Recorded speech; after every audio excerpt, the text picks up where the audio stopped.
How to make an applesauce spice cake. Let's get into it. First, we're going to melt 6 tablespoons of butter. When the butter is completely melted, put it to the side until it is completely cooled down and we're ready to use it. Next, you'll want to add 2 cups of water to an oval-shaped crock pot to the bottom of the pan.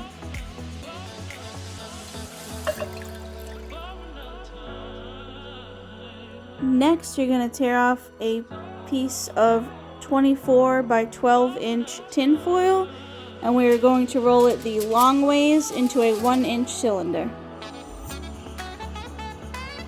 This cake is cooked using a water bath method, hence the water at the bottom of the crock pot, and this foil will make a foil rack so the cake can sit on top of it. Next, you'll want to start turning your tin foil into a cylinder that is roughly 8 by 5 all the way around. Roughly something like this. And now carefully place it at the bottom of your crock pot into the water, reshaping it if necessary. Next, we are going to grease a springform pan with ham spray or butter, whatever you got, some oil. Now, if you don't have a springform pan like this one, where the tops and the bottom and the sides are separate, a regular 6-inch cake pan will work just fine as well. Once you've greased the bottoms and sides of your cake pan, you're going to line it with some wax paper or parchment paper, whichever you got.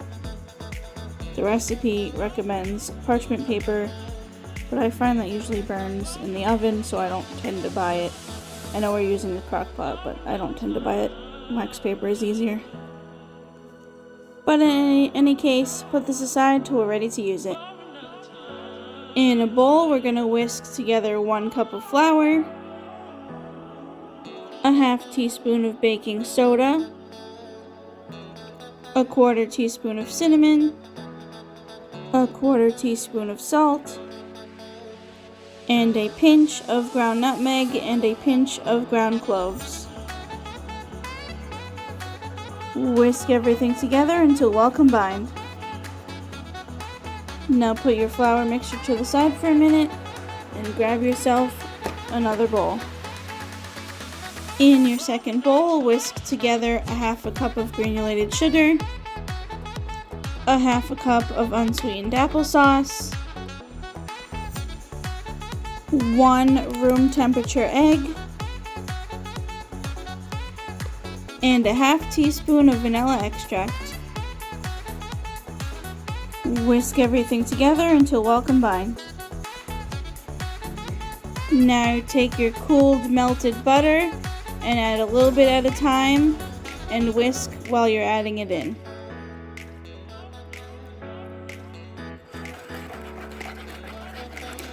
I'm only able to do this one-handed because I'm recording on my phone, but you're supposed to do both at the same time. When that's done, you want to take your flour mixture and pour it into your wet ingredients. Gently fold everything together until just combined, being careful not to overmix.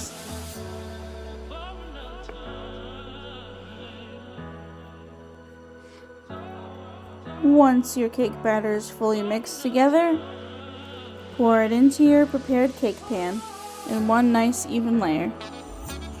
Be very careful and gentle while you're moving your cake batter around because your wax paper will move around a little and you want to move that around as little as possible. So just be gentle and careful. Make sure the top is smooth and everything is in one nice even layer. And when everything's all in one nice even layer, with both hands, you want to take the sides and just bang it a couple of times on the counter to release any air bubbles.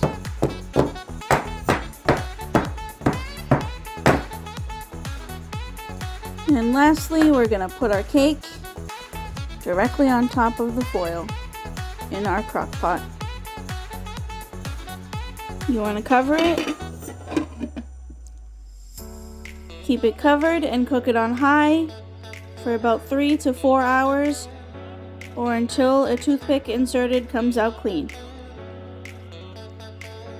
When a toothpick inserted comes out clean, obviously keep the lid off, but leave it in the pan in your crock pot for 10 minutes. After 10 minutes, you can set out a rack or make another foil rack if you don't have a cookie rack. Take a thin knife and run it all over the edge of your cake.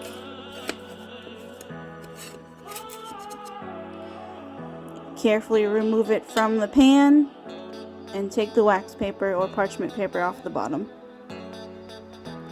Let your cake cool on the wire rack for 1 to 2 hours or until completely cool. And when you're ready, sprinkle some powdered sugar all over the top of your cake. Serve and enjoy.